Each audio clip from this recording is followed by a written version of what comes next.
Why did she lick the chocolate like that? Jason stepped off the landing craft and onto the soft, glowing grass of planet Thorell. The alien world looked peaceful, almost like a dream. 2 bright moons floated in the sky. Strange trees with long, silver leaves danced in the wind. The humans had come here for a peace mission. After decades of silence, the alien race called the Thorell had finally agreed to contact.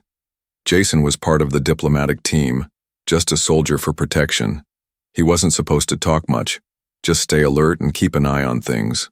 But something, or rather someone, caught his attention. She stood near the large fire, staring at him with big violet eyes. Her skin shimmered like soft gold. She had 2 short horns on her forehead and long braided silver hair that reached her waist. She looked young, maybe the same age as Jason. She tilted her head when she saw him looking. Then slowly she walked toward him. Jason froze. Should he salute? Smile? Say something? Instead, he reached into his small ration pouch and pulled out a wrapped piece of chocolate. Peace offering, he said, holding it out. She didn't speak English, but she looked at the chocolate like it was some kind of treasure. She took it gently, studied the wrapping, then looked back at him. Jason nodded. It's food. Sweet. The alien girl peeled back the wrapper carefully.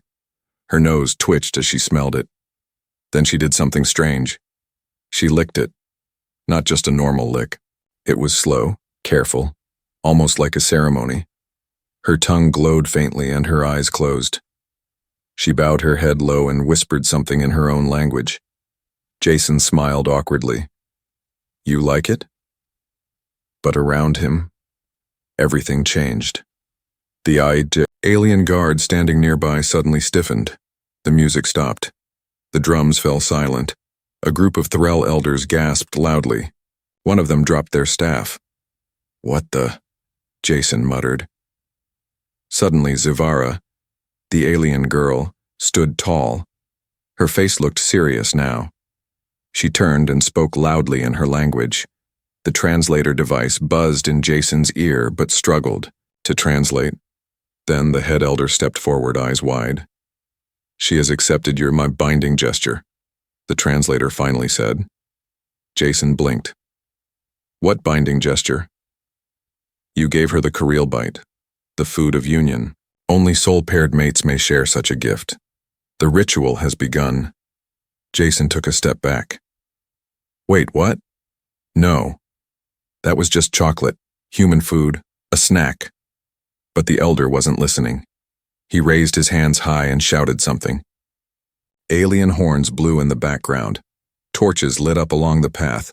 The crowd cheered, or maybe they were chanting. Drums started again, faster, louder. What's going on? Jason asked, turning to his commander. Commander Yara frowned. Jason, I think you just proposed to her. Jason's eyes widened. I what? The alien girl Zivara stood beside him now. She looked calm, but her hand reached out and gently touched his. He pulled away. No, this is a mistake. I didn't mean... She spoke softly. The translator said, You fed me your heart. I accept. Jason looked at his half-melted chocolate wrapper and groaned. This was not in the manual.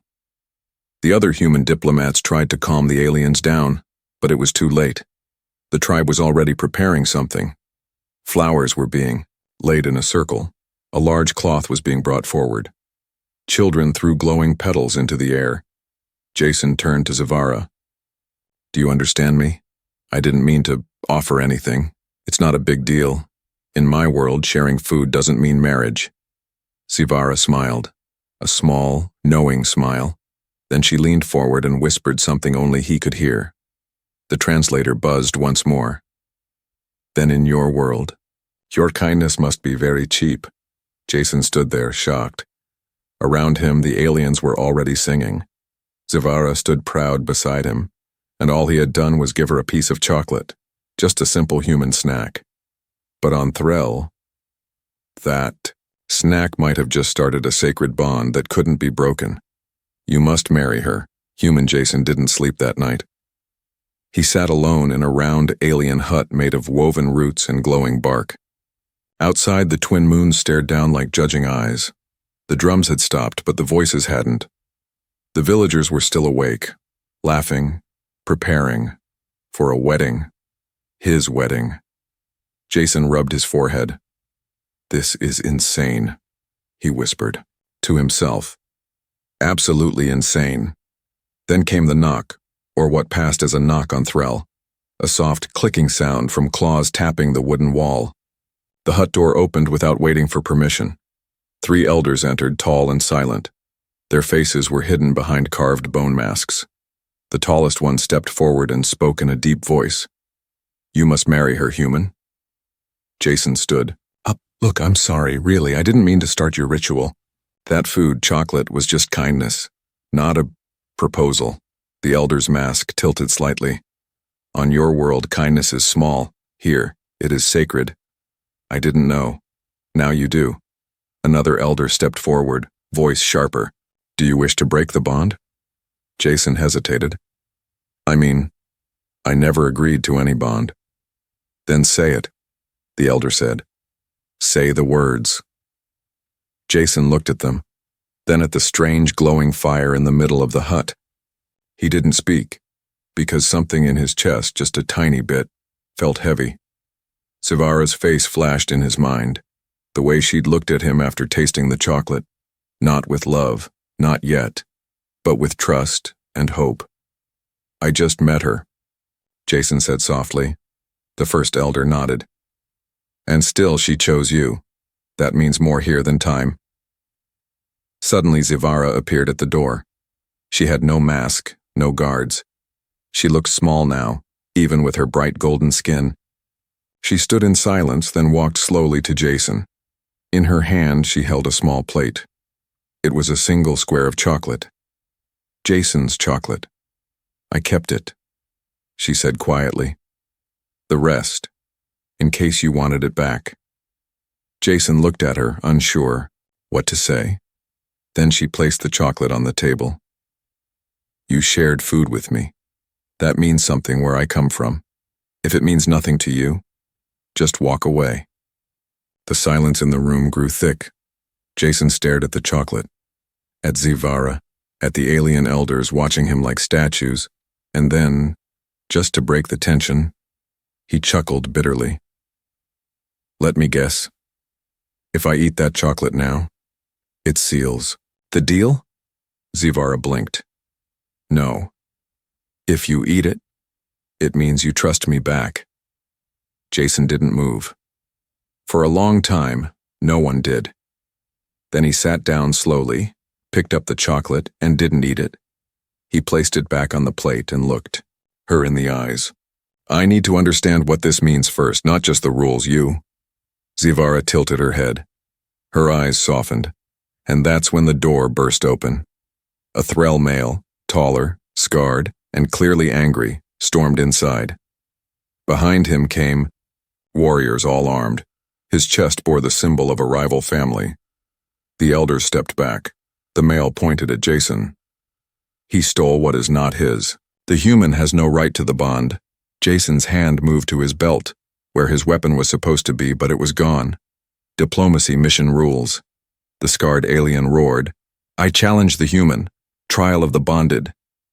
Jason looked at Zivara. She didn't blink. She stepped in front of Jason and growled, "No one touches him." The warriors paused. The challenger frowned. "He has not accepted you yet." "He offered me sweetness," she said firmly. "He gave me more than you ever did," the scarred one hissed. "Then he must prove his worth, or die." Jason took a deep breath and stood. "I don't understand your customs," he said, "but if hurting me makes you feel strong, then yeah, maybe I'm in the wrong place." Then he turned to Zivara. "But I'm not leaving. Not yet." Her eyes widened slightly. The elder spoke again. "Then let the trials begin at dawn."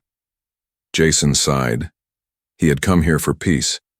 Now he was fighting to avoid a wedding, or maybe to win one. She marked him with her scent. Now he belongs. Jason woke up gasping. His dreams had been strange. He was standing in a jungle of light, surrounded by glowing animals. A girl's voice whispered something over and over again. He gave me sweetness. Now he is mine. He sat up. Sivara was sitting beside him. She wasn't sleeping. She was watching him. The hut was silent. The fire had burned low, throwing long shadows across the walls. Jason looked around. The door was shut. They were alone. She smiled softly. "You were breathing fast," she said. "I thought you were fighting monsters in your dreams." "Close," Jason replied, rubbing his face. "I think one of them had horns." Sivara laughed gently. Then she held something out to him. It was a thin cloth soaked in light blue liquid. It smelled soft, like flowers and clean air. She dipped her fingers into it, then reached toward his neck. Jason flinched. "What are you doing?" "This is Chai Kar," she said. "It's how we mark someone, when we want others to know they are under our protection." "I don't need protection," he said quickly. Sivara paused. Her eyes were calm. "It is not only for protection," she said. "It is also how we say you belong." Jason stared at her. "Wait, are you saying you're putting your scent on me?" "Yes," she replied simply. He stood up. "That's not okay. I'm not a piece of meat." Sivara lowered her hand slowly, as if she was hurt by his words. "It's not what you think, Jason. In our culture, scent is not dirty, it is truth. It means I trust you with my name, my safety, even my future." Jason turned away, confused. No one on Earth ever tried to mark him before, not like that. He'd had girlfriends, flingy relationships, but no one ever looked at him the way she did, like he was worth something, like she'd already decided he mattered. He sighed. "This is all moving too fast. I didn't sign up for this." Sivara stood too. "Then you should wash away the scent. Say in front of all that I mean nothing to you. That the food you gave me meant nothing." Jason didn't speak. She took a slow step forward, then another.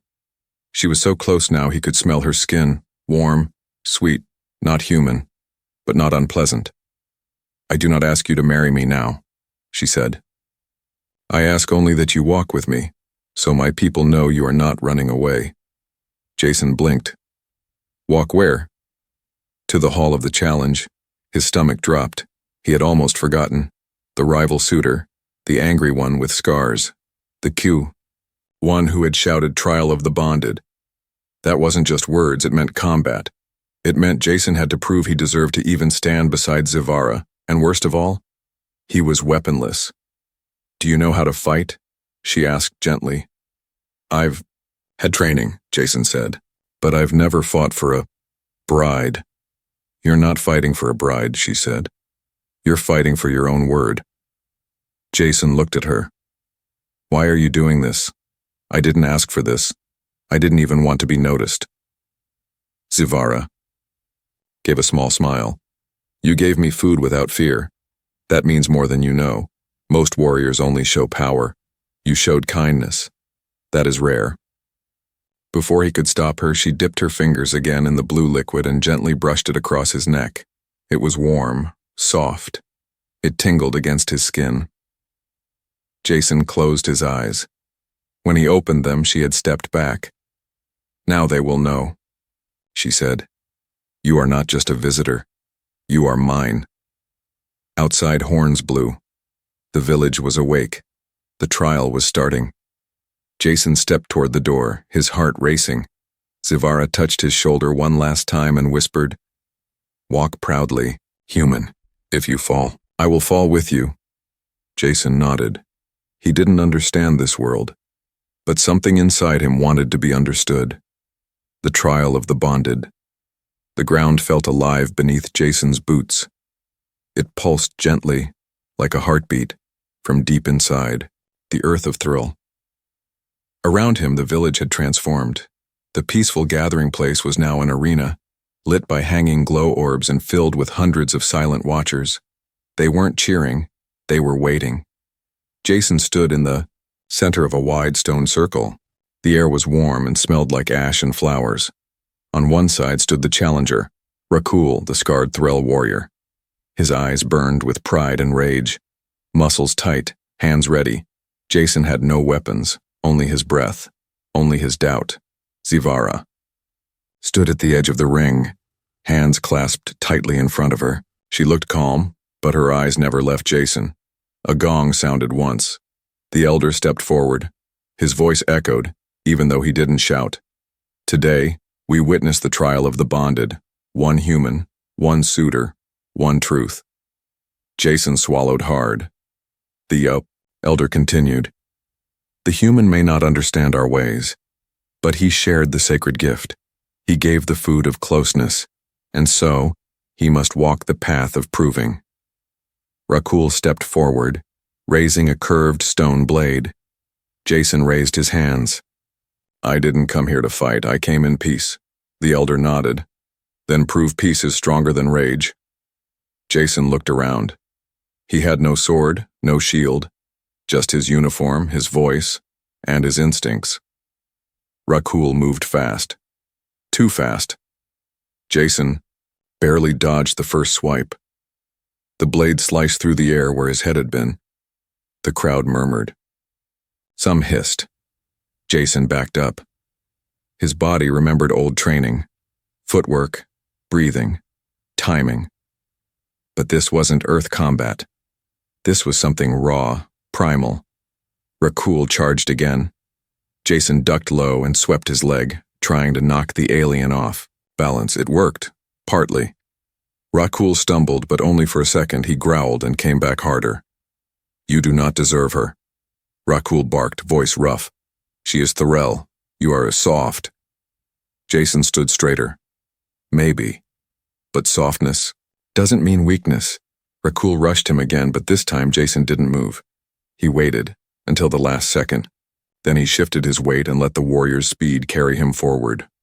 Rakul lost balance and crashed into the stone wall behind. The crowd gasped. Jason's breath was heavy. His heart pounded. He looked down at his hands, still shaking, still alive. The elder raised a hand. The first act is complete. The human has survived the blade dance. Jason stared. Wait, that was just the first part? The crowd stepped back. The ground beneath the arena opened slightly with a soft hiss. A glowing mist rose, blue and cold. Zivara stepped forward and spoke softly. Now comes the trial of truth. Jason blinked. That sounds worse. She nodded. Because it is, not fought with hands. It is fought inside your mind. The elder motioned to a small stool in the center. Sit. Drink the water of remembering. Let the spirits judge your heart. A cup was placed in front of him, filled with clear liquid that shimmered like stars. Jason hesitated. Do I have to? He whispered to Zivara. If you don't, she said, they'll believe you're hiding something. He picked up the cup and drank. The world shattered. Jason blinked. He was in a forest now, but not on Threll. This was Earth. His childhood, street, his house. His little sister standing in the yard waving. Then the war zone, gunfire, fire, screams, his fallen friend's face, the betrayal, the endless nights of guilt. Then, Zivara smiling, whispering, would you give all this pain just to start again? Jason fell to his knees, tears on his face. He whispered, yes. The mist cleared, the arena returned, the cup was gone. Zivara caught him before he hit the ground. The elder spoke. He has passed the dream of the self. He is not perfect, but he is real. Rakul stood frozen. The elder turned. Final test. Speak your truth. Jason looked up, eyes on Zivara. He didn't smile. He didn't joke. He just said one quiet thing. I didn't mean to choose you. But now, I don't want to choose anyone else. Zivara's eyes glistened. The crowd was silent. And for the first time since he arrived, Jason felt something deep inside shift. He wasn't just passing a trial anymore. He was becoming something more. The dream showed her the human's true heart. Zivara wasn't supposed to follow him into the dream. No Thrall had ever entered another's trial vision before. It was forbidden, dangerous. But as she watched Jason fall unconscious, his body trembling on the stone floor, she felt something strange inside her chest, something stronger than fear.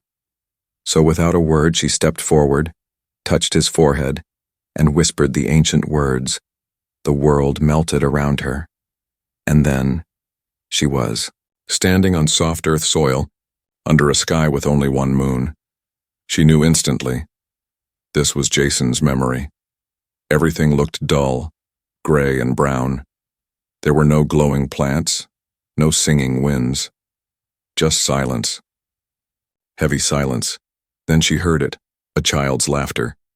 Sivara turned and saw Jason, much younger, maybe 12. He was chasing a girl with curly hair through a field. His sister. The happiness on his face was bright and full until it cracked.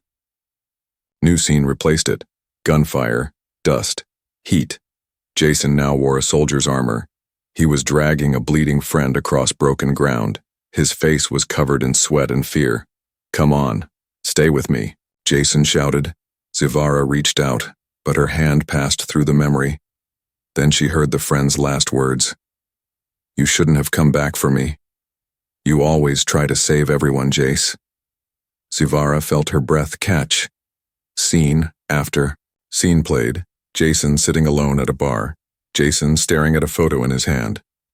Jason looking out at stars with tired eyes.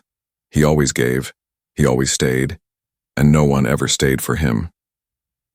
Sivara's throat tightened. Her own people had never shown their hearts this openly.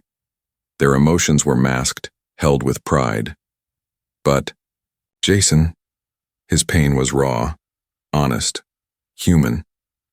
Then, one final memory. Jason on the spaceship, looking at a ration bar, chocolate. He smiled a little and whispered, "I wonder if aliens like sweets." Sivara's eyes widened. That moment, that small passing thought, it was the start of everything. He hadn't meant to bind their lives, but he had offered the only thing he had left to give. Kindness. Suddenly the world around her cracked like glass, and she woke up. Jason was still lying in her arms, but now his eyes were fluttering open. "Sivara," he mumbled. "I saw you," she whispered. He blinked, confused. "You what?" "In your dream. I walked your path. I saw the boy. I saw the soldier. I saw the one who always gives and never asks for anything back." Jason sat up slowly. "You weren't supposed to be there." "I know," she said softly. "But I had to see what you were hiding. Now I know. You never wanted glory or power. You only wanted peace." Jason looked down. "And I still don't know what I'm doing here." Sivara touched his hand. "You are here because I chose you. And now, I choose you again." Jason looked into her eyes. "Even if I walk away tomorrow?" Sivara nodded. "Even then, because a bond must be free, or it means nothing." Jason swallowed hard. Something inside him began to melt. All the weight he carried, the guilt, the duty, the years of loneliness, it felt lighter. For the first time, he didn't feel like an outsider. He felt seen, and maybe even wanted. Outside, the drums began again. The final phase of the ritual was near. But inside the small hut, two beings from different stars sat quietly. No ceremony, no weapons, just hands, touching hands. He hadn't given her love, not yet. But he had given her his truth, and she had walked through it without fear. The human tries to escape, but she hunts him down. The village was asleep, but Jason wasn't. He stood at the edge of the camp, half hidden behind a glowing tree. His breathing was quiet. His boots sank softly into the moss-like ground. He looked back one last time. The huts, the fire pits, the banners made of woven vines, and her hut, Sivara's. A dim light still flickered inside. She might be asleep. Or maybe she was waiting for him. Jason turned away and walked into the forest. He didn't know where he was going, but he knew why he was leaving. Too much was happening too fast. A trial he barely survived. A bond he never agreed to. A girl from another world claiming his name, his future, his everything. He just wanted silence. Peace. Time to think. But the deeper he walked into the forest, the more wrong it felt. The jungle was alive but not loud. It watched him. The leaves whispered. Branches moved even without wind. Still, Jason kept walking. He didn't hear the footsteps behind him. Zivara was fast, faster than he expected. She moved like water through the trees, her bare feet silent, her body covered in a dark hunting cloak. She didn't call out to him. Not yet. She just followed, watched, waited. She didn't want to stop him, not unless he truly meant to leave forever. But she needed to hear it from his own lips. Jason reached a shallow stream and dropped to one knee, splashing water on his face. He stared at his reflection. Was he running from her or from himself? Then crack, a twig snapped behind him. Jason spun around, hand reaching for a weapon he didn't have. Zivara stepped out of the shadows. Her eyes were sharp, but not angry. Just hurt. You walk like a thief, she said softly. Jason froze. I'm not stealing anything. No, she said. You're giving something. Your absence, your silence, and you didn't even say goodbye. Jason looked away. I needed to breathe. You breathed just fine when I held you. He sighed. This isn't fair. You don't know what it's like, Zivara. Back on Earth, I'm just another soldier. Here, I'm suddenly yours. And I didn't get to choose that. She stepped closer. Then choose now. Jason's eyes locked with hers. You make it sound easy.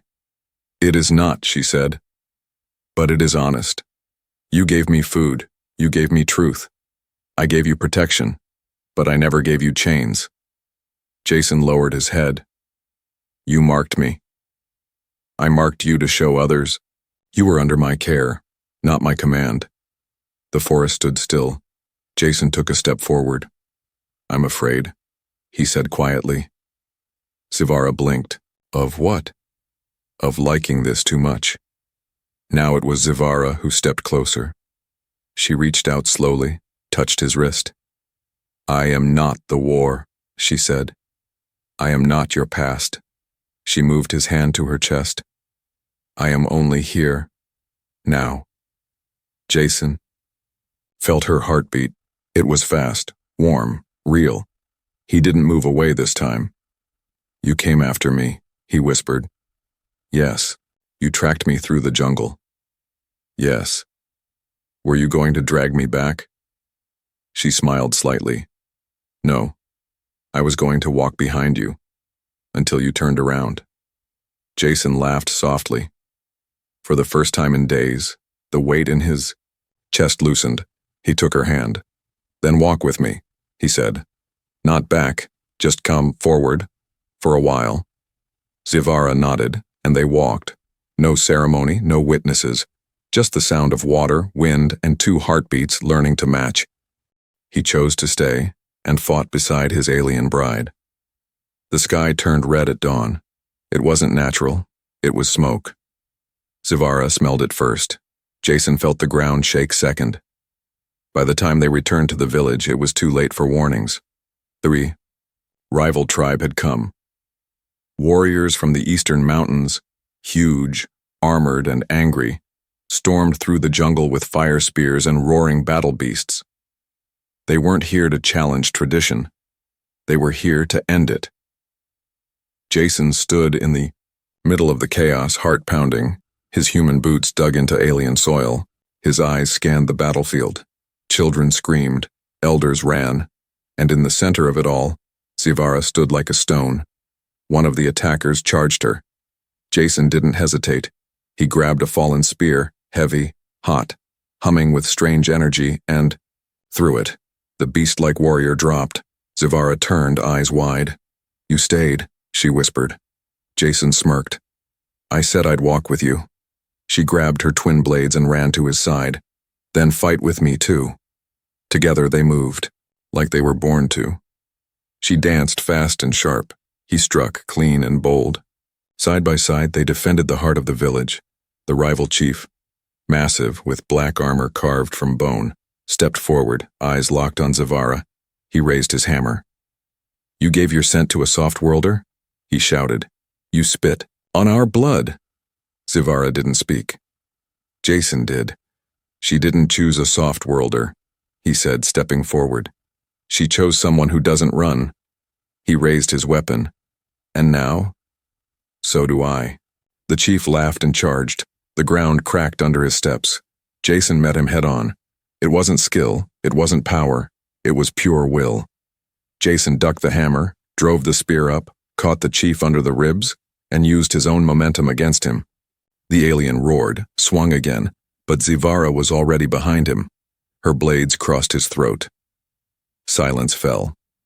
The chief dropped to his knees and didn't rise again. The other warriors froze. No one cheered, but they didn't fight anymore either. They turned and vanished back into the forest. By nightfall, the fires were out. The village still stood. The people gathered in a wide circle. Jason stood beside Zivara, blood on his arms, dirt on his face, but still standing. The elder stepped forward. He held no staff, no mask, just a folded cloth, the wedding cloth. He placed it in Zivara's hands. She turned to Jason. I won't force you, she said. Jason looked around. At the village he helped protect, at the people who no longer stared in fear, at the girl who never stopped believing in him. I gave you food, he said. Then you gave me trust. He paused. Now I give you my choice. He stepped forward, took her hand, and together they wrapped the cloth around their shoulders. The village erupted in music. But Jason only heard her whisper, Now, you're mine, and for the first time since he left Earth, he felt like he was home.